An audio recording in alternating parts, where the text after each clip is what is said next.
When my mom burst out at our family reunion, "I'm proud of all my children except the loser daughter," I wanted to disappear forever. Everyone stared at me.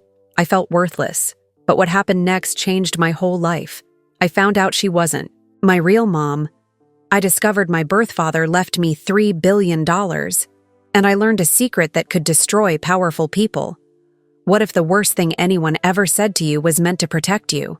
What if losing everything was the only way to find out who you really are? I never thought my own mother would destroy me in front of 43 family members at our annual reunion. But there I was, standing by the dessert table with my homemade apple pie when Mom tapped her wine glass with her fork. The sound cut through the noise like a knife. Uncle Frank stopped mid-sentence in his story about fishing. Cousin Danny caught the football and held it still. Even my bratty nephew Timmy looked up from his phone. "Everyone, listen up!" Mom called out. Her voice carried across the entire backyard. Felt my stomach twist. Mom only did this when she had something important to say. Usually something embarrassing about one of us kids. I prayed it wouldn't be me this time. Mom stood on the patio steps like she was giving a speech. Her silver hair was perfect, not one strand out of place. She wore that emerald green dress I'd bought her for Mother's Day last year, the one that cost me 2 weeks of groceries. "I want to tell you all how proud I am of my children," she began. My heart jumped a little. Maybe this was it. Maybe she'd finally say something nice about me. Maybe she'd tell everyone about my night school classes or my writing blog that 3 people actually read. "My son Marcus graduated from law school last month," she said, beaming at my older brother, "and he just made partner at his firm in the city." Everyone clapped. Marcus raised his beer bottle and grinned. He always was the golden child. Perfect grades, perfect job, perfect life. My daughter Sophia just got promoted to head nurse at the Children's Hospital, Mom continued. "She's saving lives every single day." More applause. Sophia smiled that bright, beautiful smile of hers. The one that made everyone love her instantly. Even as kids, she was the pretty one, the smart one, the one who never caused problems. And my youngest Trevor just got engaged to his wonderful girlfriend Sarah. Mom's voice got all warm and gooey. They're planning a spring wedding. The crowd erupted. People whistled and cheered. Trevor and Sarah kissed while everyone watched. Another perfect child with another perfect life. I stood there waiting, holding my breath, waiting for my name, waiting for her to mention something. Anything good about me.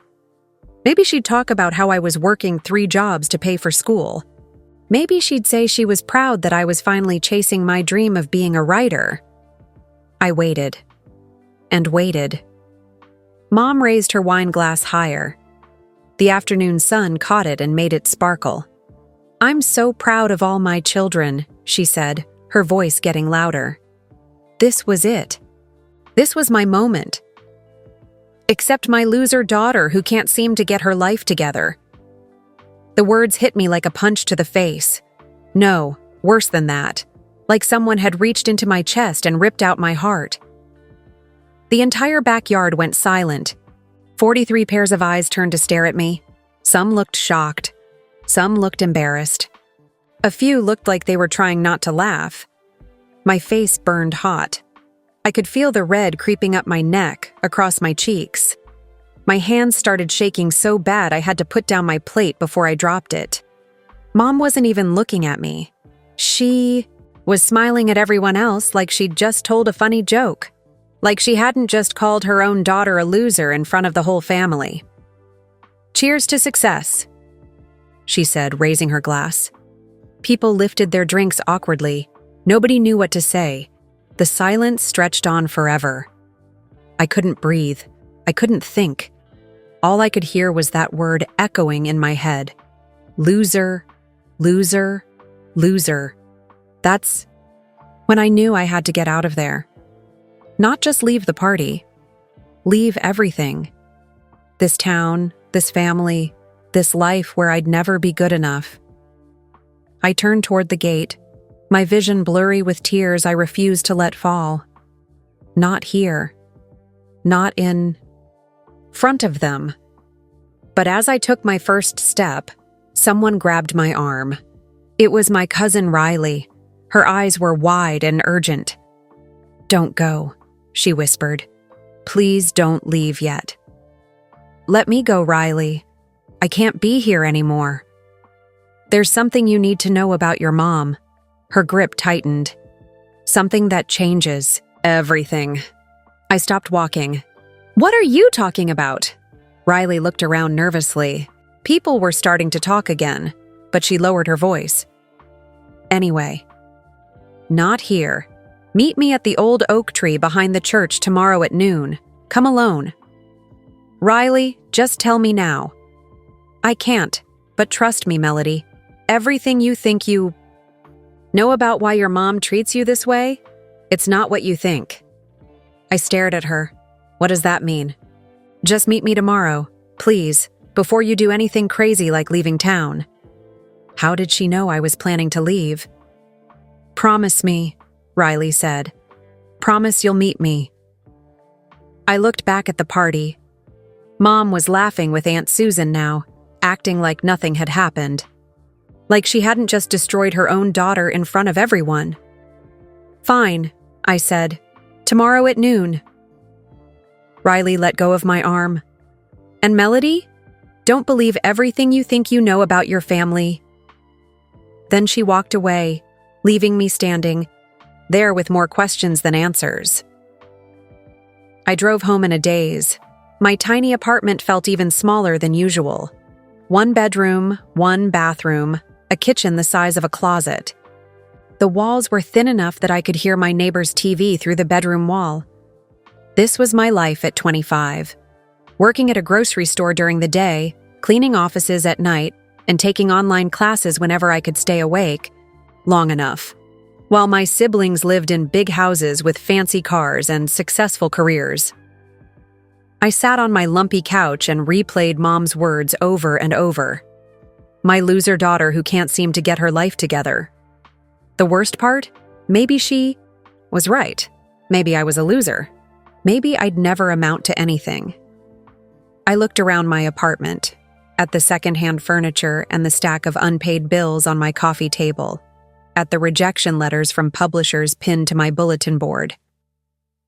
23 rejections for my short stories, not one acceptance. My phone buzzed, a text from Marcus. "Hey sis, you okay? Mom didn't mean it the way it sounded." Then Sophia. "Call me when you get home. We need to talk." And Trevor. "That was messed up what Mom said. You're not a loser." Easy words from people with perfect lives. None of them had stood up for me when it mattered. They'd all just watched Mom humiliate me. I turned off my phone. I didn't want to talk to any of them. That's when I made my decision. I was leaving Millbrook, for good.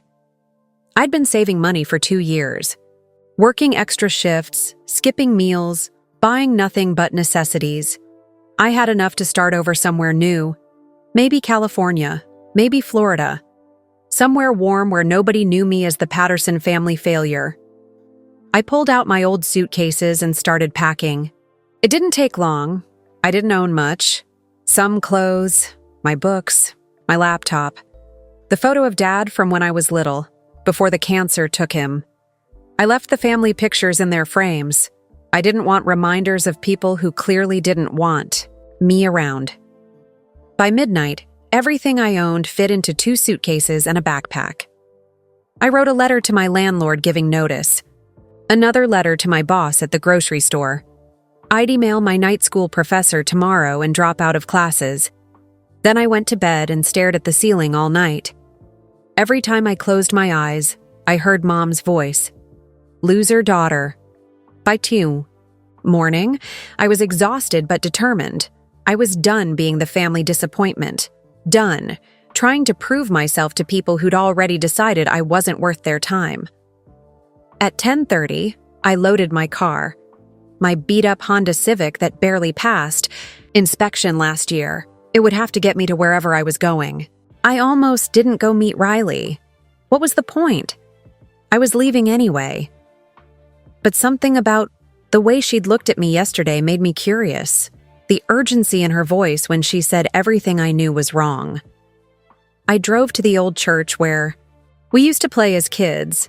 The oak tree stood in the back corner, its branches creating a shady spot where we'd once built a fort out of old boards. Riley was already there, pacing back and forth like a caged animal. When she saw me, relief flooded her face. "Thank God you came. I wasn't sure you would." "I'm leaving town today," I told her. "So whatever this is about, make it quick." Riley's face went white. "You can't leave. Not yet. Not until you know the truth." "What truth?"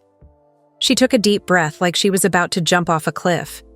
"Your mom, Helen, she's not your real mom." I laughed, but it came out bitter and harsh. "That would actually explain a lot." "I'm serious, Melody. Helen Patterson is not your biological mother." The world tilted sideways. I had to grab the tree trunk to keep from falling over. "What are you talking about?" Helen had a twin sister, an identical twin named Margaret. She died in a car accident when you were 3 years old. My heart stopped beating. That's impossible. I would remember having an aunt. You were only 3, and they never told you because... Riley sat down on the old wooden bench someone had built under the tree years ago. Because Margaret was different. She was the wild one, the one who made mistakes. What kind of mistakes? She had you when she wasn't married. Nobody ever knew who your father was. Margaret never told anyone. I felt like I was falling through space. Everything I'd ever believed about myself was crumbling. My father? What about Dad? Robert Patterson? Uncle Robert adopted you after Margaret died. He loved you like his own daughter. But your biological father, nobody knows who he is. Margaret took that secret to her grave. Why are you telling me this now? Riley reached into her purse and pulled out an envelope. Because I overheard Aunt Helen talking to my mom last night after the reunion. She's been getting letters, Melody. Someone's been sending her information about your real father. What kind of information? I don't know all the details, but Helen is scared, really scared. She thinks someone is trying to find you. My hands were shaking as I took the envelope. What's this? I took it from Helen's purse this morning. I know it was wrong, but I had to show you. Inside was a letter written in neat handwriting. Mrs. Patterson, we know you've kept the truth from Melody for 25 years. We know you think you're protecting her, but she has a right to know who her father is. She has a right to know about the inheritance that's waiting for her. If you don't tell her the truth by the end of this month, we will contact her directly. Sincerely, Blackwood and Associates Attorneys at Law. I read the letter 3 times before the words sank in. Inheritance? What inheritance? I don't know, Riley said. But Melody, what if your real father isn't just some random guy? What if he's someone important, someone with money? My mind was spinning. An hour ago, I'd been packing to leave town as the family failure. Now I might be somebody's heir. Now I might have answers to questions I'd never even known to ask. Look, at the postmark, Riley said. New York City, from a law firm. A law firm? Melody, what if your father died? What if he left you something? What if that's why lawyers are trying to reach you? I stared at the letter. Everything was changing so fast I couldn't keep up. I have to confront Helen. I have to make her tell me the truth. Are you sure? Maybe you should call the lawyers first. No, she's lied to me for 25 years. She's let me believe I was worthless, that I was the family disappointment. She owes me the truth. I stood up, clutching the letter. My whole life had been a lie, but maybe, just maybe, the truth would set me free. Melody, Riley called as I walked toward my car. Whatever you find out, remember that some secrets are kept out of love. I didn't answer. I was too angry, too hurt, too confused. All I knew was that I needed answers, and Helen Patterson was going to give them to me. The drive to her house took 10 minutes, but it felt like hours. My hands gripped the steering wheel so tight my knuckles turned white. The lawyer's letter sat on the passenger seat like a bomb waiting to explode. Helen's house looked exactly the same as always. White picket fence, rose bushes in the front yard, the welcome mat that said "Home Sweet Home." But everything felt different now. This wasn't my childhood home anymore. This was the house where I'd been living a lie for 22 years. I didn't knock. I used my key and walked right in. The house smelled like coffee and the leftover cake from yesterday's reunion. Normal smells. But nothing about this was normal. Helen was in the kitchen washing dishes. She looked up when she heard me. "Come in," and her face lit up with a smile. "Melody, I'm so glad you're here. I wanted to talk to you about yesterday. I think I may have been a little harsh. A little harsh, like she'd criticized my haircut instead of calling me a loser in front of 43 people. We need to talk," I said, pulling out the letter. "About this." The dish she was holding slipped from her hands and crashed to the floor. Pieces of white ceramic scattered everywhere. Her face went pale as a ghost. "Where did you get that?" she whispered. "Does it matter where I got it? What matters is that I know the truth now. I know you're not my real mother." Helen sank into a kitchen chair like her legs had given out. For the first time since I'd known her, she looked old, fragile, scared. "Who told you? Why does it matter who told me? What matters is that you've been lying to me my entire life." My voice was getting louder, but I didn't care. 25 years of feeling worthless, of feeling like I didn't belong, of wondering why my own mother couldn't love me. All because of lies. You let me grow up thinking I was your daughter. You let me believe that my own mother thought I was a failure. "You don't understand," Helen said, her voice barely a whisper. "I was trying to protect you." Protect me from what? From knowing who I really am? From knowing I might have a father who actually wanted me? Helen stood up and started pacing around the kitchen. Her hands were shaking. "Margaret was my twin sister, my identical twin. We looked exactly alike, but we were nothing alike inside." "Tell me about her." "She was wild, reckless. She dated men our parents would never approve of. She stayed out all night and came home with stories that made our mother cry." "So she was a terrible person?" "No," Helen turned to face me. "She wasn't terrible. She was just lost. She was searching for something she couldn't find. Love, maybe. Acceptance. She thought having a baby would fill that empty space in her heart." For the first time, I saw tears in Helen's eyes. "When you were born, Margaret was so happy. She named you Melody because she said you were like music in her life, the most beautiful sound she'd ever heard." My throat got tight. Nobody had ever told me the story of my name before. But she struggled. She was young and scared and alone. "Your father, whoever he wasn't around to help. She worked 2 jobs to support you, but it was never enough. She was exhausted all the time." "What happened to her?" "She was driving home from her night job at the diner. It was raining hard and she was so tired.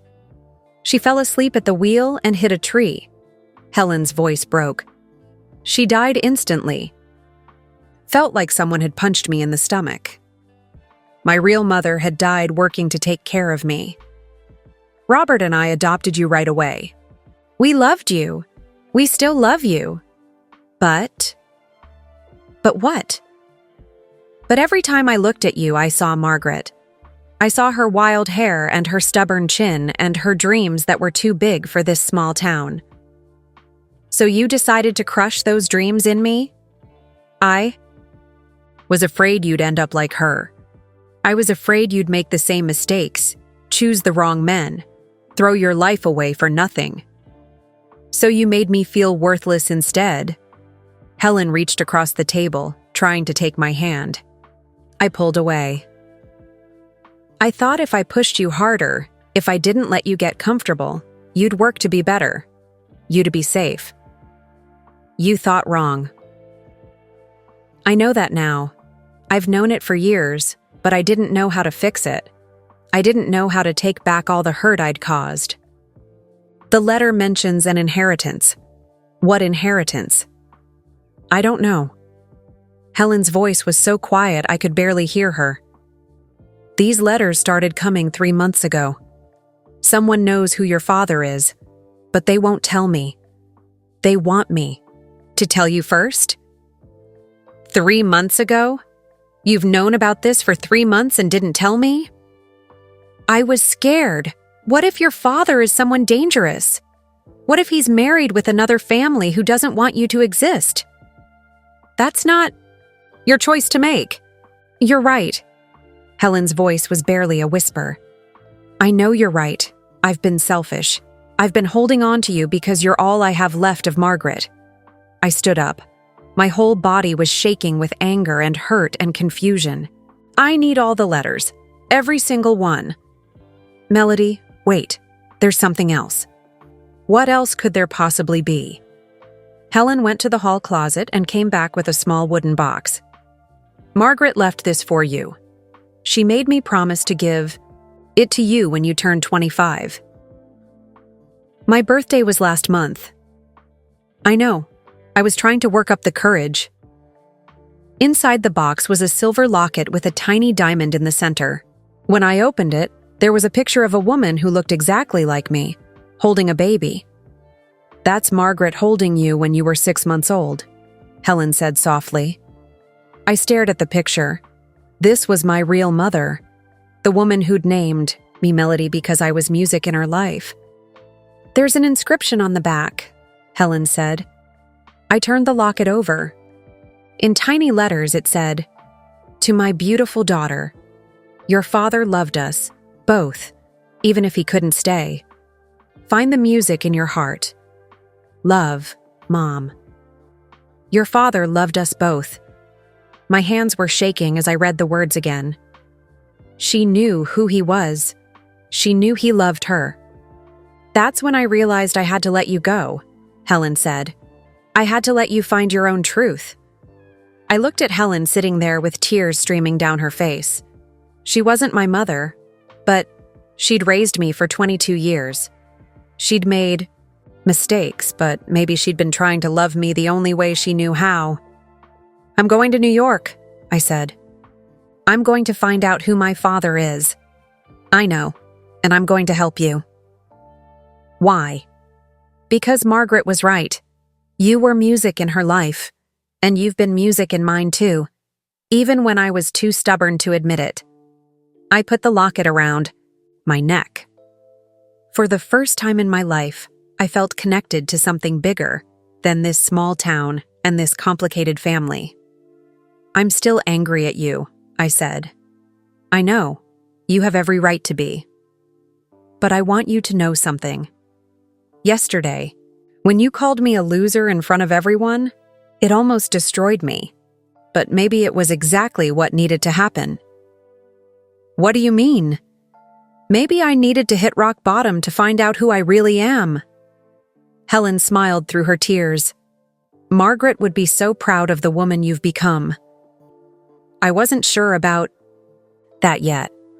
But for the first time in my life, I was ready to find out. Helen gave me a manila folder with all 7 letters from the law firm. I spread them out on my kitchen table and read each one carefully. They were all from the same place, Blackwood and Associates in New York City. The first letter was polite, almost gentle. Dear Mrs. Patterson, we are writing regarding your adopted daughter, Melody Patterson. We represent a client who has important information about her biological father. Please contact us at your earliest convenience. Sincerely, James Blackwood, Attorney at Law. Each letter after that got more urgent. more demanding. The final letter, dated just 1 week ago, made my heart race. Mrs. Patterson, time is running out. Our client's estate cannot remain in limbo forever. Melody Patterson is the sole beneficiary of a substantial inheritance, but she must claim it in person before her 26th birthday. She has less than 11 months remaining. We strongly urge you to contact us immediately. This matter cannot be delayed any longer. Sincerely, James Blackwood, attorney at law sole beneficiary. Substantial inheritance. Less than 11 months. I read those words over and over until they burned into my brain. Someone had left me money. Someone who knew exactly when my birthday was. I looked up Blackwood & Associates online. Their website was fancy and professional. The kind of law firm that handled rich people's problems. The kind that charged more per hour than I made in a month. Under practice areas, they listed estate planning, inheritance law, and wealth management. These weren't lawyers who helped people with parking tickets. These were lawyers who handled millions of dollars. My hands were shaking as I picked up my phone. Blackwood & Associates, how may I help you? The woman's voice was smooth and professional. I felt like a fraud just talking to her. I'd like to speak with James Blackwood. This is Melody Patterson. There was a pause. Then her voice got warmer, more excited. Ms. Patterson, please hold. One moment. I waited, my heart pounding so hard I could hear it in my ears. After what felt like forever, a man's voice came on the line. Ms. Patterson, I've been hoping to hear from you for months. I just found out about the letters yesterday. I need to know who my father is. I'm afraid I can't discuss the details. Over the phone, this is a very sensitive matter. Would you be able to come to New York? Come to New York? I looked around my tiny apartment. I don't have money for a trip like that. Ms. Patterson, I can arrange for all your travel expenses. The estate can easily cover the cost. The estate? Yes, your father's estate. It's quite substantial. My mouth went dry. How substantial? I'd prefer to discuss the exact figures in person, but I can tell you that a few $1,000s for travel expenses is not a concern. I felt dizzy. A few $1,000s was more than I had in my bank account, and this lawyer was calling it not a concern. Can you come this Monday? He asked. I looked at the calendar on my phone. Today was Friday. Monday was 3 days. I'll need to take time off work. Ms. Patterson, after our meeting, you may not need to worry about work anymore. What did that mean? Okay, Monday. Excellent. I'll have my assistant email you the flight details and hotel information. Everything will be taken care of. After I hung up, I sat staring at my phone. This morning, I'd been planning to leave town with 2 suitcases and $500. Now I was flying first class to New York City to discuss an inheritance from a father I'd never known existed. I called my boss at the grocery store. Hey, Mr. Chen, I need Monday and Tuesday off. Melody, you know we're short-staffed. Can't it wait? It's a family emergency. That was true in a way. Finding out your whole life is a lie definitely counted as an emergency. Fine, but I need you back Wednesday morning. Next, I called my night school professor and explained I'd miss Monday's class. Then I called my cleaning job and arranged for someone to cover my shift. By Sunday night, I had an email with my flight information. First class on American Airlines, a room at the Plaza Hotel, all paid for by something called the Mackenzie Estate. Mackenzie, was that my father's last name? I packed my one good dress, the black one I wore to job interviews. It was from Target, but it looked professional enough. I hoped. Monday morning, I stood in the airport staring at my boarding pass. First class, seat 2A. I'd never been on a plane before, let alone first class. The flight attendant offered me champagne before we even took off. Champagne at 10 in the morning. Rich people lived differently than I did. During the 3-hour flight, I tried to imagine what I'd learn. Who was my father? How did he die? Why had he never contacted me? And most importantly, how much money had he left me?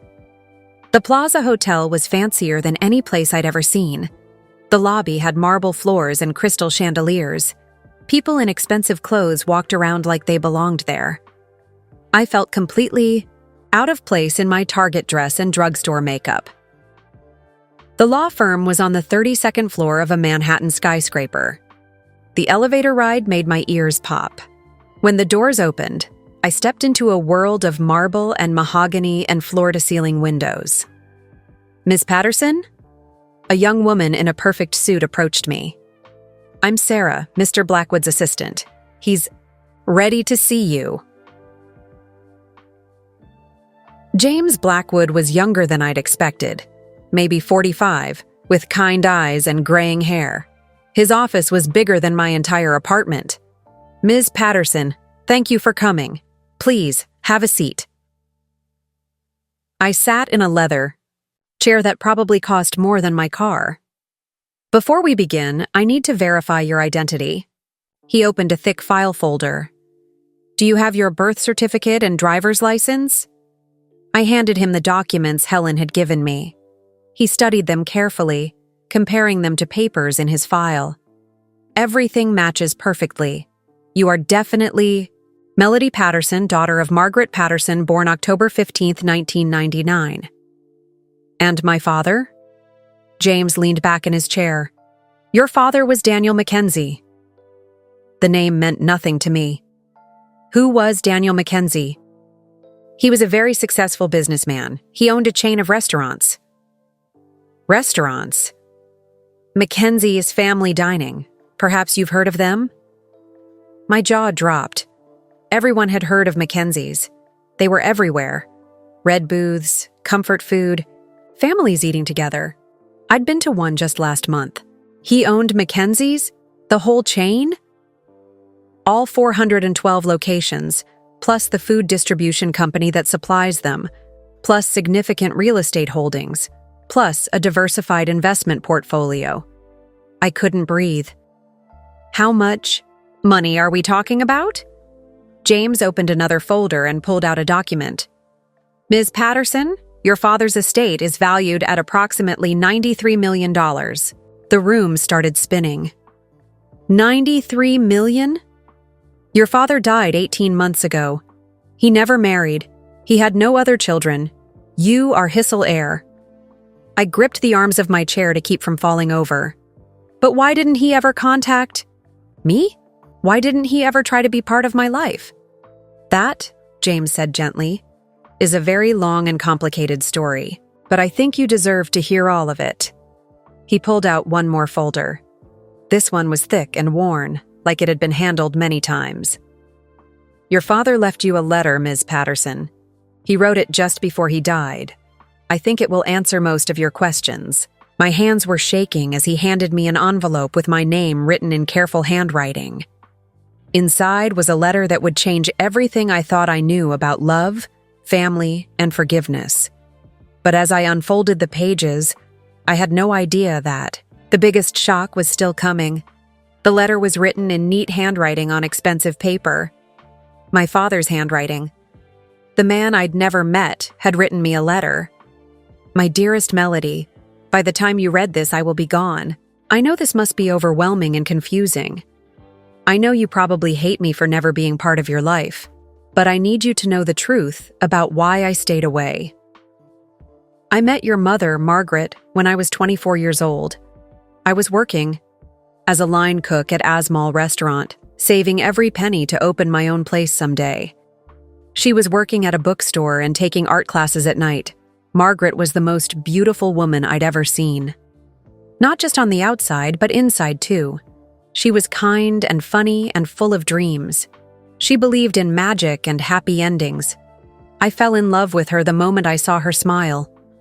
We were both young and poor and trying to figure out our lives. We didn't have much money, but we were happy. We'd walk around the city for hours talking about our dreams, She wanted to be an artist. I wanted to feed people good food and make them feel at home. When Margaret told me she was pregnant, I was terrified. I'm ashamed to admit how scared I was. I thought I couldn't be a good father if I couldn't even support myself. I thought you deserved better than a poor man who worked 18 hours a day. So I made the worst decision of my life. I walked away. My eyes filled with tears. I could barely read the next part. I told Margaret I wasn't ready for a family. I told her I needed to focus on my career. I told her it was better for everyone if I left. I was 24 and stupid and scared, and I thought I was doing the right thing. I wasn't. I moved to New York and threw myself into work. I opened my first restaurant, then my second. I worked every day, all day. I told myself I was building something important, but really I was just running away from the biggest mistake of my life. It wasn't until I was 30 that I realized what I'd lost. I had money by then, success, but I was empty inside. I had no family, no real friends, no one to share my life with. That's when I hired the first private investigator to find you. I looked up at James. He hired investigators to find me? Multiple investigators over the years. He wanted to know everything about you. I kept reading. I learned that Margaret had died when you were 3. I learned that her sister Helen had adopted you and was raising you as her own. I learned that you were beautiful and smart and had Margaret's stubborn spirit. I wanted to contact you then. I wanted to show up at your door and explain everything. But what right did I have? I had abandoned you and your mother. I had missed your first steps, your first words, your first day of school. I had no right to disrupt your life just because I was finally ready to be a father. So I watched from a distance. I had investigators send me photos and reports. I knew when you graduated from high school. I knew when you got your first job. I knew when you started night school. I was so proud of you for working so hard, for never giving up on your dreams. He knew about my night school? I whispered. He knew about everything, James said gently. He had a whole file cabinet full of information about you. I read your blog every week. Your writing is beautiful, just like your mother's art was beautiful. You have her creativity and her gentle heart. You have her strength, too. I know Helen has been hard on you. I know she's made you feel like you're not good enough. But she's wrong. You are extraordinary. You are everything I could have hoped for in a daughter. I started sobbing. This man I'd never met had been proud of me, had been reading my writing, had been watching me grow up from far away. I'm leaving you everything. I have because it should have been yours all along. This money, this business, it's all built on the foundation of my biggest regret. I should have stayed. I should have been brave enough to be your father from the beginning. I can't give you back the 25 years we lost. I can't take back the pain I caused you and your mother. But I can give you the freedom to live your dreams without worrying about money. I can give you the chance to be the writer you were meant to be. Don't let anyone tell you you're not good enough. Don't let anyone make you feel small. You are Margaret's daughter, and she was the most amazing woman I ever knew. You are my daughter, and I am so proud of who you've become. I love you, Melody. I have loved you every day of your life, even when I was too much of a coward to tell you. Your father, Daniel Mackenzie, P.S. I kept all of Margaret's letters. She wrote to me for years after you were born, telling me about you, sending me pictures. I never wrote back, but I kept every letter. They're in the safe in my apartment. I think you should have them. I was crying so hard I could barely breathe. James handed me a box of tissues and waited, quietly, while I sobbed. He loved me, I whispered through my tears. He really loved me. Very much, James said. He talked about you constantly. He regretted not being part of your life every single day. Margaret wrote to him? She sent him pictures? For 3 years. He has a whole box of letters and photos. He kept everything. Where are they? In his apartment. He left everything. To you. The apartment, all his personal belongings, everything. I wiped my eyes and tried to pull myself together. James, I don't know anything about running a business. I don't know anything about being rich. You don't have to figure it all out today. The restaurants practically run themselves. You have an excellent management team. You can learn as you go, or you can sell everything and do something else entirely. This is your choice now. What about Helen, my adoptive mother? What about her? She's been taking care of me for 22 years. She's not perfect, but she tried. Should I help her? James smiled. The will doesn't mention her specifically, but there's a discretionary fund for situations like this. You could certainly provide for her if you chose to. I thought about Helen, sitting in her kitchen yesterday looking scared and fragile. She'd made mistakes, but she'd also saved Margaret's locket for me for 25 years. I want to take care of her, I said. She's the only mother I've ever known. That's very generous of you. When can I see his apartment? When can I read Margaret's letters? Whenever you're ready. Today, if you want. I stood up on shaky legs. I'm ready now. But as we left the law office, James stopped me in the hallway. Ms. Patterson, there's one more thing you should know before we go to the apartment. What? Your father. He wasn't just wealthy. He was one of the most successful restaurant owners in the country. There are going to be reporters, photographers, people who want to interview you when this news gets out. Gets out? You're about to become one of the richest young women in America. People are going to want to know your story. I thought about yesterday's family reunion, about being called the loser daughter in front of everyone, about my tiny apartment and my 3 jobs and my rejection letters from publishers. What if I don't want people to know my story? Then, we'll protect your privacy as much as possible. But Melody, your life is about to change in ways you can't imagine. As we walked toward the elevator, I caught my reflection in the mirror. I looked the same, but everything was different. I wasn't the family failure anymore. I wasn't the loser daughter. I was Daniel Mackenzie's daughter. I was Margaret's daughter. I was an heiress with enough money to change not just my life, but the lives of everyone I cared about. But more than that, I was loved. I had always been loved, even when I didn't know it. The elevator doors opened and I stepped inside, ready to see my father's apartment, ready to read my mother's letters, ready to learn who I really was. But I still had no idea that the biggest revelation was yet to come. Daniel's apartment was on the Upper West Side, with huge windows overlooking Central Park. It was bigger than Helen's entire house. Everything was expensive and beautiful, but it felt lonely, like a museum where someone had lived but never really made it home. He lived here for 15 years, James said as he unlocked the door. But he told me once that it never felt like home because you weren't in it.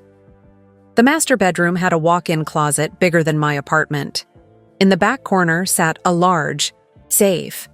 James entered the combination and pulled out a wooden box similar to the one Helen had given me.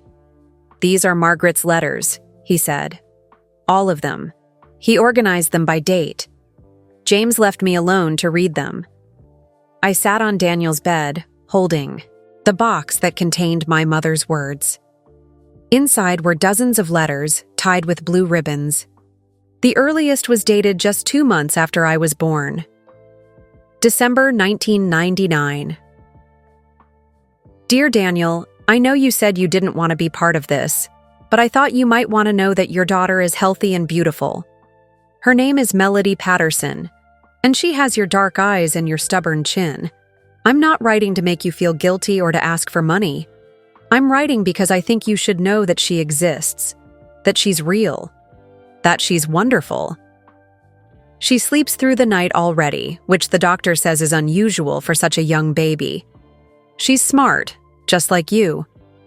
When I read to her, she stares at the pages like she's trying to understand the words.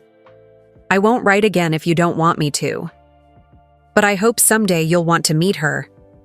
Love always, Margaret. The next letter was dated 4 months later. April 2000. Dear Daniel, Melody took her first steps yesterday. She walked right into my arms, laughing like it was the best joke in the world. I wish you could have seen her face. She was so proud of herself. I got promoted at the bookstore. I'm assistant manager now.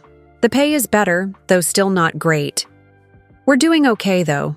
More than okay. She makes everything worth it. I think about you sometimes. I wonder if you ever think about us. I wonder if you're happy, wherever. You are. She's starting to look more like you every day. Same serious expression when she's concentrating. Same way of tilting her head when she's curious about something. I hope you're well. Love, Margaret. I read letter after letter. Margaret wrote about my first tooth, my first word, which was book, my first birthday party. She wrote about the struggles of being a single mother, but she never complained. She never said anything bad about Daniel. She just wanted him to know who I was becoming. October 2001. Dear Daniel, Melody is 2 now, and she talks constantly. Yesterday, she told me a story about a princess who lived in a castle made of books. She has such an imagination.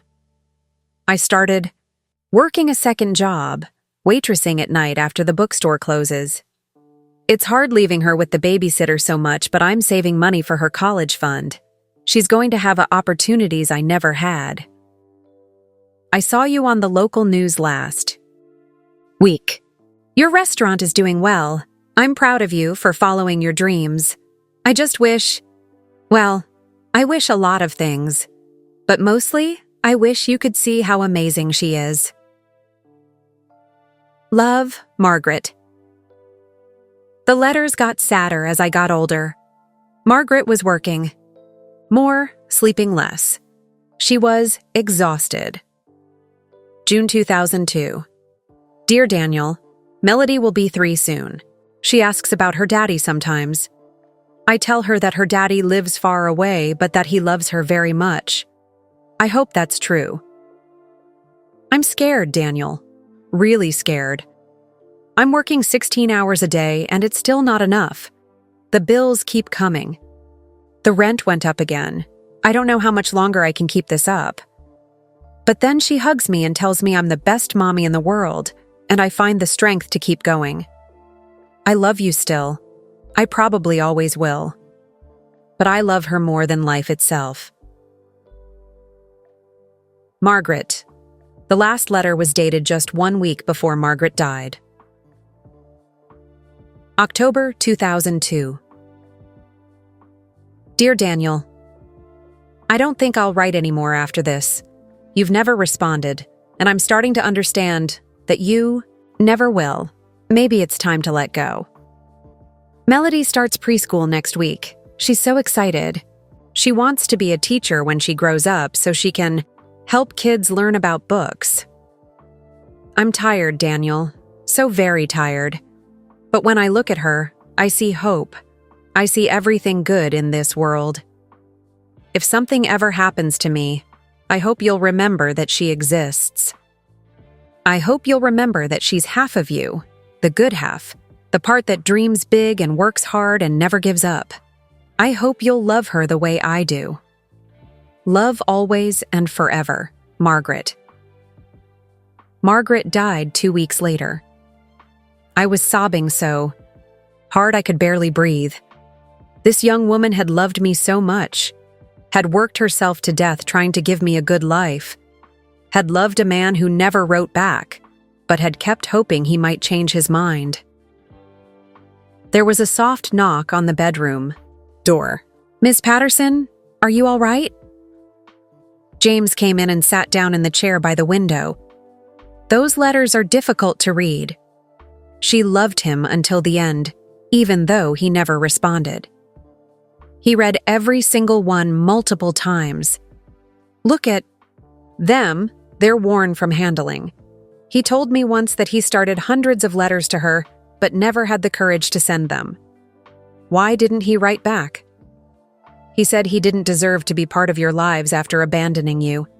He thought you were better off without him. He was wrong. Yes, he was, and he knew it. That's why he spent the rest of his life trying to make up for it. I looked around the apartment, at the expensive furniture and art on the walls, at the photos of me on his dresser, pictures I'd never known were being taken. He never married, never had another family, never. He dated a few women over the years, but he told me once that Margaret was the love of his life, and he'd thrown it away for money. Money he left to me. Money that should have been used to support you and Margaret from the beginning. He knew that. I stood up and walked to the window. The sun was setting over Central Park, painting the sky pink and gold. Somewhere out there, Helen was probably making dinner, wondering if I'd ever forgive her. Somewhere out there, my siblings were living their successful lives, not knowing. Their sister had just become one of the richest women in America. James, I want to start a foundation. A foundation? For single mothers, to help them get education, childcare, job training, whatever they need to build better lives for their children. I want to name it after Margaret. That's a beautiful idea. And I want to expand the restaurant business. But I want to change the focus. I want to hire people who need second chances. Single mothers, people getting out of prison, kids aging out of foster care. Your father would be proud. I also want to go home and make things right with Helen. She's not perfect, but neither was Daniel, neither was Margaret. We're all just people doing the best we can. James smiled. When do you want to start? Tomorrow. Tonight I want to read these letters again. I want to get to know my mother. And your father? I looked at the pictures on Daniel's dresser. Photos of me graduating, working, walking down the street. A stranger who'd loved me from a distance for 25 years. I think I'm finally ready to forgive him too. But as I prepared to leave New York the next morning, James called with news that would change everything again. Melody, there's something else. Something I couldn't tell you yesterday. What now? Your father wasn't just wealthy. The Mackenzie's chain, it's not just restaurants anymore. 3 months before he died, he bought something else. Something that changes your inheritance completely. What did he buy? A media company, newspapers, magazines, a television network. He paid $2 billion for it. My legs gave out. I sat down hard on the hotel bed. $2 billion? Your inheritance isn't $93 million, Melody. It's closer to $3 billion. The phone slipped from my hand. $3 billion. I wasn't just rich. I was one of the wealthiest people in the country.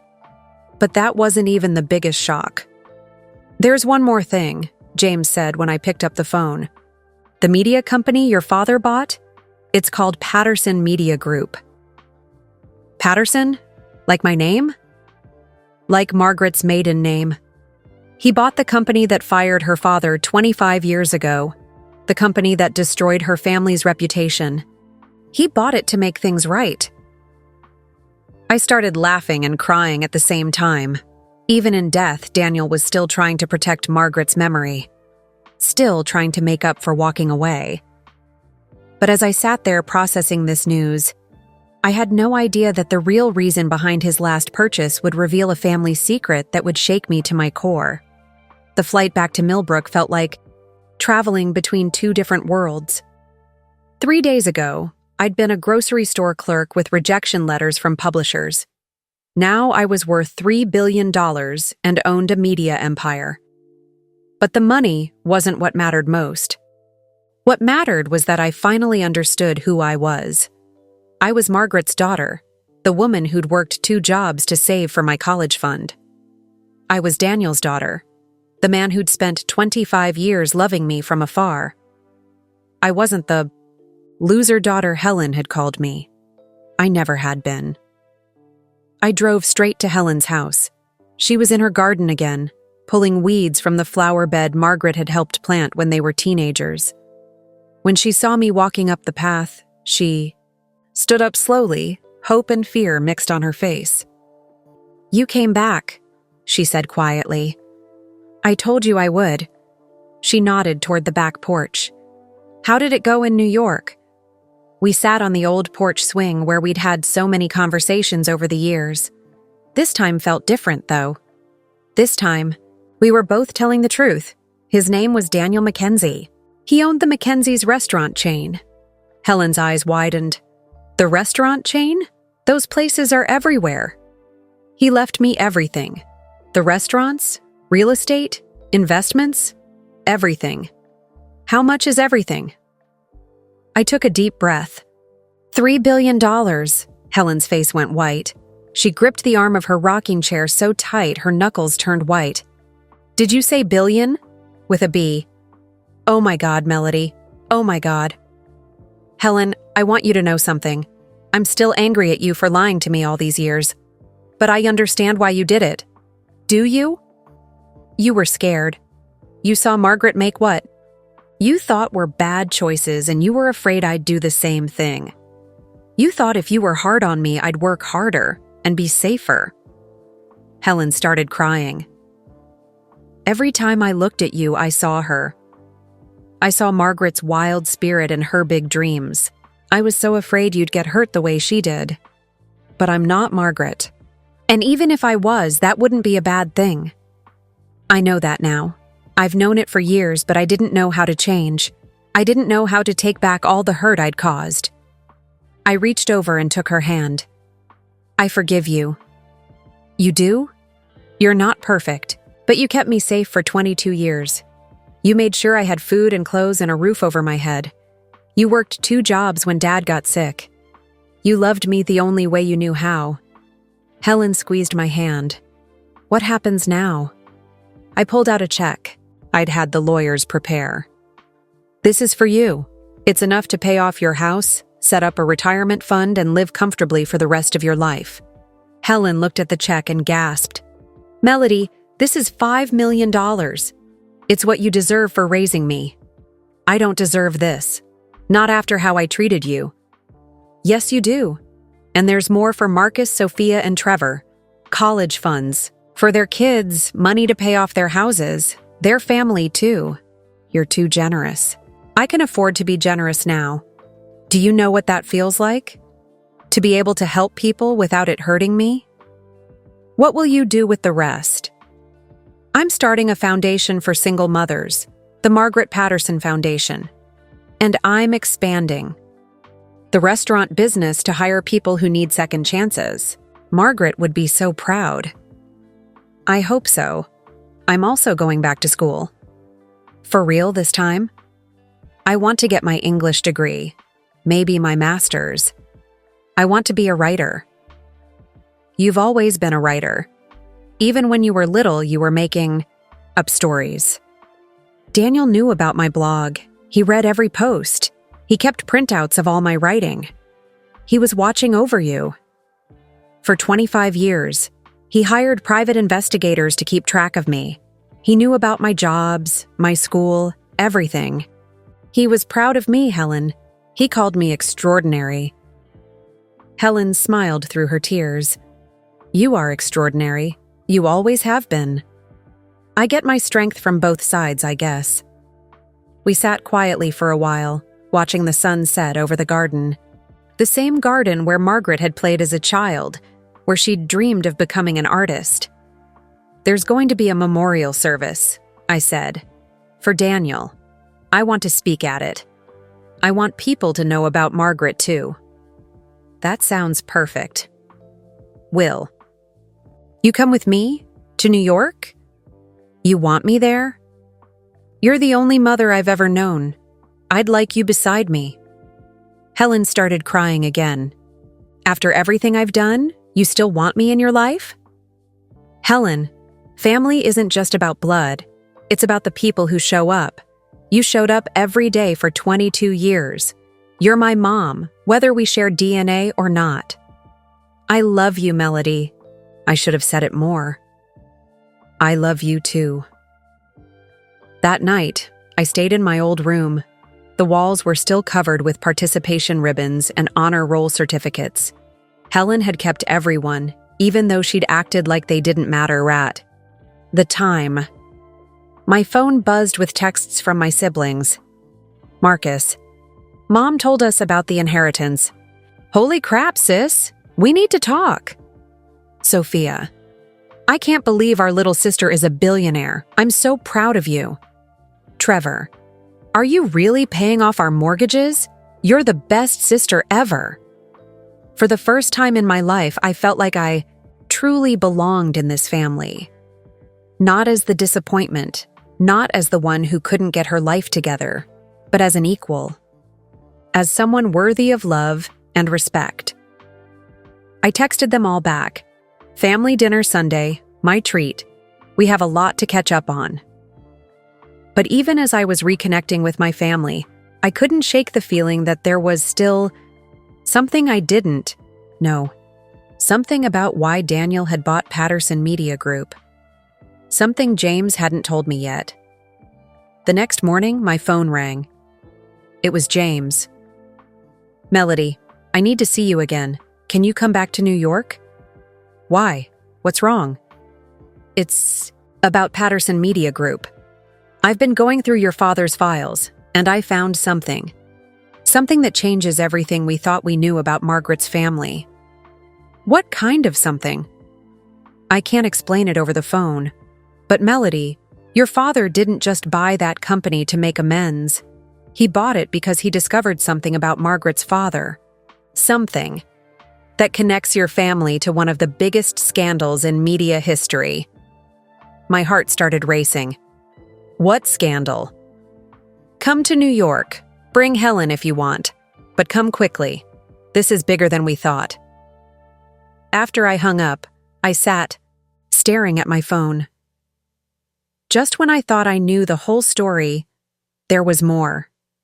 Just when I thought I understood my family, another mystery appeared.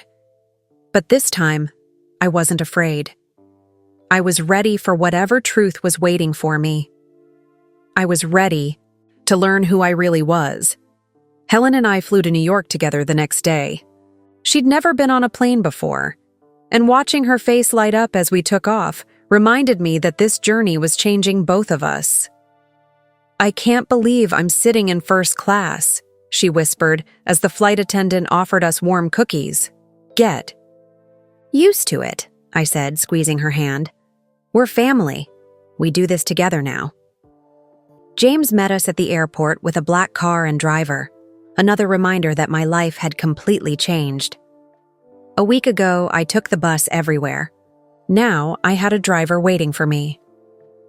"Before we go to the office," James said as we drove through Manhattan traffic, "I want you to see something." He handed me a thick folder. These are copies of newspaper articles from 1978, the year Margaret's father was fired from Patterson Media Group. I opened the folder and started reading. The headlines made my stomach drop. Patterson Media editor accused of fraud. Company claims employee stole stories. Media scandal rocks local newspaper. Margaret's father was accused of stealing stories? I asked. According to these articles, yes. He was the head editor at Patterson Media's biggest newspaper. They claimed he was taking stories written by other reporters and publishing them under his own name. Helen leaned over to read with me. But that doesn't make sense. Margaret always said her father was the most honest man she knew. Keep reading, James said. The articles got worse. Margaret's father, Thomas Patterson, had been publicly fired and humiliated. The scandal destroyed his reputation. He could never work in journalism again. The family lost everything, I read aloud. Their house, their savings, their standing in the community. Margaret was 15 when this happened, James said. Her family went from middle class to poverty. Overnight. Is that why she was so wild? Why she made the choices she did? Possibly, but here's what your father discovered. James handed me another folder. These are internal company memos from 1978, memos that were never made public. I opened the second folder and started reading. My hands began to shake. Oh my God, Helen whispered. The memos told a completely different story. Thomas Patterson hadn't stolen anything. He'd discovered that Patterson Media's owner was the one stealing stories. The owner was buying stories from small newspapers around the country, then republishing them without credit or payment. When Thomas Patterson threatened to expose the truth, the owner had framed him instead. They destroyed an innocent man, I said, my voice barely a whisper.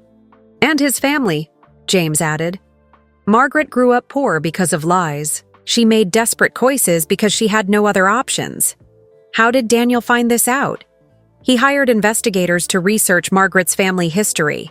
He wanted to understand why she'd struggled so much. When he found these memos, he decided to buy the entire company. To clear her father's name? That was part of it. But there's more. James pulled out a final document. This is Thomas Patterson's last article. The one he was working on when he was fired. He never got to publish it. I read the headline, "The Truth About Media Corruption, How One Company Steals from Small-Town Papers." The article was detailed and well-researched. It exposed exactly what Patterson Media had been doing for years. Stealing stories, destroying careers, cheating small newspapers out of their work. This would have brought down the company in 1978, James said. Instead, they destroyed the man who wrote it. What happened to the original owner? The one who framed Thomas? He died 5 years ago, but his son still runs day-to-day operations. He has no idea that you own the company. I felt a fire burning in my chest. I want to meet him. Melody, Helen said carefully. What are you thinking? I'm thinking it's time to set the record straight. It's time to tell the world what really happened to Thomas Patterson. James smiled. I was hoping you'd say that. I've already prepared a press release. We can publish Thomas's original article alongside the company memos. Clear his name completely. And the son? The one running the company now? That's up to you. You could fire him, or you could give him a chance to make things right. I thought about Margaret, growing up poor and ashamed because of lies.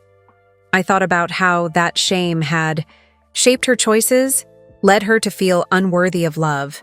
Set up the meeting, I said. I want to look him in the eye when I tell him the truth. 2 days later, we held Daniel's memorial service at the same small church where Margaret was buried. I'd insisted on having it there, in the town where their love story began. Over 300 people came. Restaurant employees, business partners, people whose lives Daniel had touched. But the most important person there was Helen, sitting in the front row beside me. When it was my time to speak, I walked to the podium with Margaret's locket around my neck and Daniel's letter in my hand. Most of you knew Daniel Mackenzie as a successful businessman, I began. But I knew him as something else. I knew him as the father who loved me for 25 years from a distance. I looked out at the crowd. My name is Melody Patterson Mackenzie, and I'm Daniel's daughter.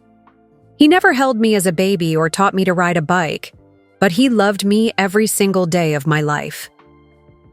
I told them about Margaret's letters, about Daniel's regret, about the inheritance that would let me help other single mothers.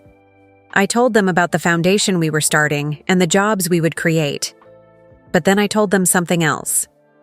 Daniel didn't just leave me money. He left me a mission. He discovered that my mother's family had been destroyed by lies 25 years ago. My grandfather, Thomas Patterson, was an honest journalist who was framed by corrupt people. The crowd stirred. This wasn't what they'd expected to hear at a memorial service. Next week, Patterson Media Group will publish the article my grandfather wrote before he died. The article that exposes the truth about media corruption. We will clear his name and honor his memory. I held up Margaret's locket. My mother grew up poor and ashamed because of those lies. She made desperate choices because she felt worthless. But she wasn't worthless. She was the daughter of an honest man who tried to do the right thing. Daniel Mackenzie spent his fortune buying the company that destroyed my family. Not for revenge, but for justice. Not to hurt people, but to heal wounds that have been festering for 25 years. I looked directly at Helen. Family isn't just about the people who raise you or the people who create you. Family is about the people who fight for you, even when you don't know they're fighting. Daniel fought for me by watching over me from afar. Margaret fought for me by working herself to death to give me a better life.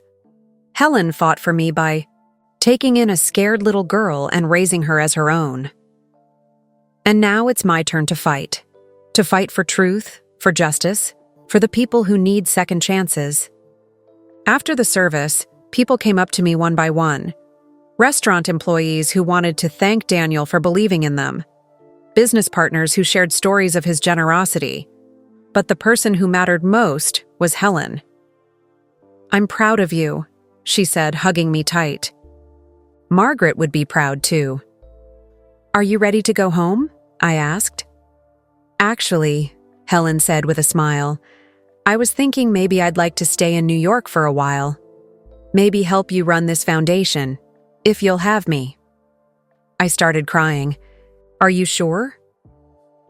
"You're going to need family around you, and I have 25 years of not being supportive to make up for." As we walked out of the church together, I felt something I'd never felt before. I felt complete. I had my father's strength, my mother's creativity, and Helen's determination to protect the people she loved.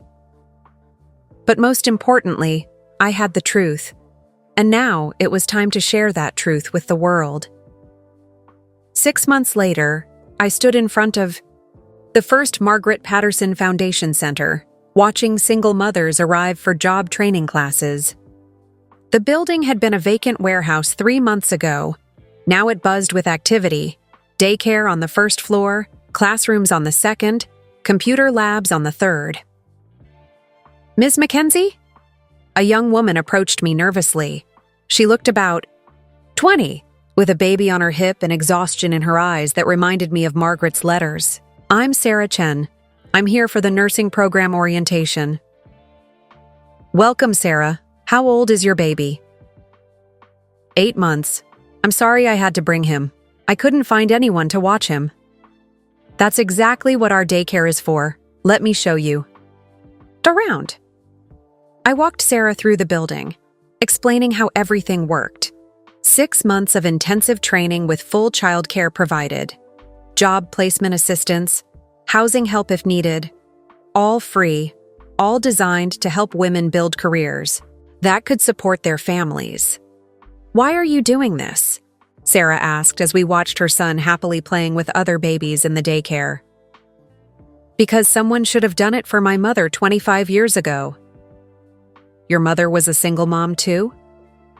"She worked herself to death trying to give me a good life. If she'd had support like this, maybe she'd still be alive." Sarah's eyes filled with tears. "My family keeps telling me I should give up the baby for adoption. They say I'm too young, too poor, that I'm ruining my life." "What do you think?" "I think I love him more than anything in the world. I think I'd do anything to give him a good life." "Then you're already a great mother. Everything else we can teach you." As Sarah filled out her enrollment forms, I thought about Margaret, about how different her life might have been if she'd had this kind of support, about how many young mothers were out there right now, struggling alone, feeling like they had to choose between their dreams and their children. My phone buzzed with a text from Helen. Saw the news story about the foundation's first graduation class. 30 women, all with jobs now. Margaret would be so proud. Helen had kept her promise to stay in New York and help run the foundation. She'd moved into a small apartment near mine and spent her days coordinating with social workers and childcare providers. Watching her work with the young mothers, I finally understood what kind of person she'd always been underneath the fear and criticism. She was a protector, a fighter for people who needed help. My phone rang. It was James. "Melody, have you seen today's news?" "What news?" "Patterson Media's stock price. It's up 40% since you published your grandfather's article in the corruption expose. Turns out people like companies that tell the truth." "That's wonderful, but you know I don't care about stock prices." "I know, but I thought you'd like to know that doing the right thing is also good business. Your father would be proud." The expose had been front-page news for weeks. Thomas Patterson's original article, alongside the internal memos proving his innocence, had shocked the journalism world. Editorial boards across the country had written apologies. Journalism schools were using the story to teach about ethics and courage. The best part was watching Margaret's elderly aunt read the newspaper coverage. At 93, she was the last person alive who remembered Thomas before the scandal. The tears in her eyes when she saw his name cleared meant more to me than all the money in the world. "How's the restaurant expansion going?" James asked. "Better than expected. We've hired over 200 people in the last 6 months. Former prisoners, single mothers, kids aging out of foster care. The managers say they're some of the hardest workers they've ever seen." People work harder when someone believes in them. After I hung up, I walked through the Foundation Center one more time.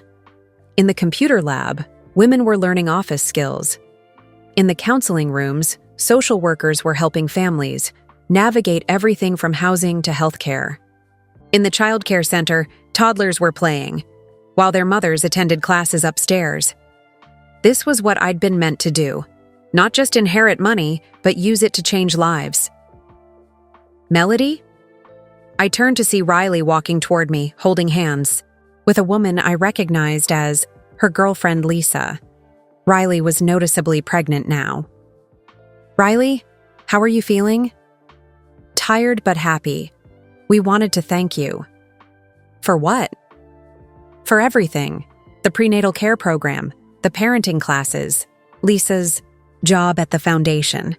You've changed our whole lives." I hugged them both. "You changed mine first. If you hadn't told me the truth about Helen and Margaret, I never would have found Daniel. I never would have learned who I really was." "Speaking of that," Riley said with a grin, "we saw your book. Announcement. A memoir about finding your family? It comes out next month. I'm calling it The Music in My Heart, after what Margaret wrote in my locket." "Are you nervous?" "Terrified," I admitted, "but also excited. I want people to know that families come in all shapes, that love doesn't always look the way we expect it to." That evening, I sat in my apartment overlooking Central Park, working on the final edits of my book. The same apartment where Daniel had lived alone for 15 years, but which now felt like home because it was filled with purpose. My laptop chimed with an email from my editor at the publishing house. "Melody, the early reviews are incredible. Publishers Weekly called it a beautiful meditation on forgiveness, family, and finding your place in the world. I think this is going to be something special." I smiled and kept writing. Outside my window, the city sparkled with possibilities. Somewhere out there, Sarah Chen was studying for her nursing exam. Somewhere out there, Riley was preparing for her baby. Somewhere out there, Helen was probably reading one of my old blog posts and feeling proud. And somewhere out there, maybe Margaret and Daniel were watching over all of us. Finally, at peace. I opened a new document and started typing. "My name is Melody Patterson Mackenzie, and I used to think I was unwanted. I used to think I was the family failure, the loser daughter who couldn't get her life together. I was wrong about all of that. But here's what I learned. Sometimes the people who love us most are the ones who can't show it. Sometimes the greatest gifts come wrapped in the most painful packages. Sometimes you have to lose everything you thought you wanted to find everything you actually need. I found my father in a lawyer's office and my mother in a box of old letters. I found my family in the people who chose to love me, not just the ones who had to. I found my purpose in helping others find theirs. And I found myself in the story I was always meant to tell. 6 months ago, I stood in a backyard full of family, members who saw me as a disappointment. Today, I stand in front of hundreds of women who see me as hope. 6 months ago, I was packing to leave town as a failure. Today, I'm building something that will outlast my lifetime. The woman who called me a loser daughter was wrong. But maybe she had to be wrong for me to discover who I really was. Maybe everything happened exactly the way it was supposed to. My mother, Margaret, was right when she wrote that I was music in her life.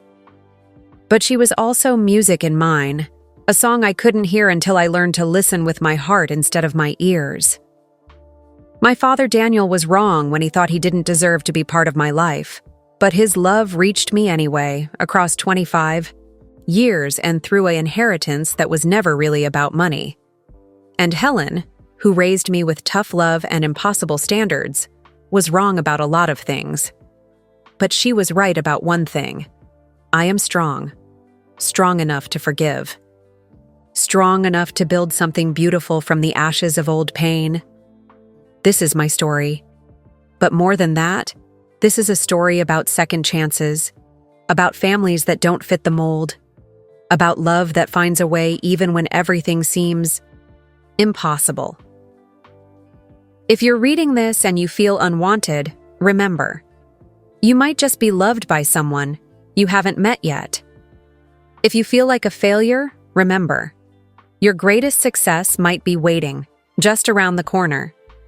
If you feel alone, remember, family is about choice as much as blood.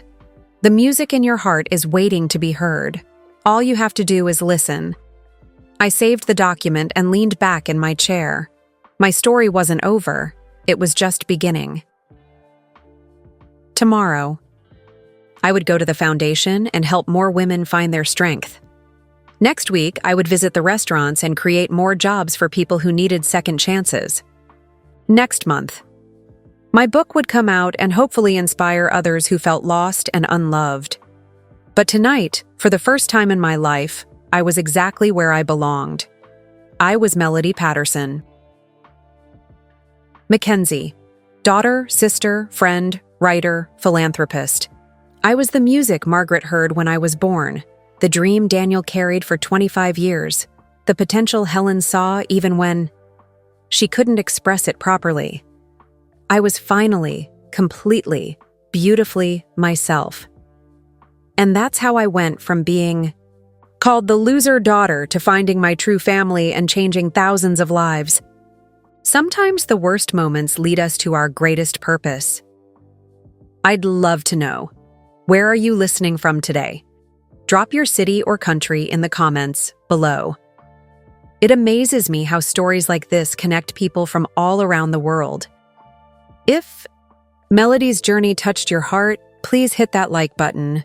Your support helps us share more stories about love, forgiveness, and second chances. And don't forget to subscribe to our channel. Together, we're spreading kindness one story at a time. When you subscribe, you're helping these messages of hope reach people who need them most. There's another incredible story waiting for you right now.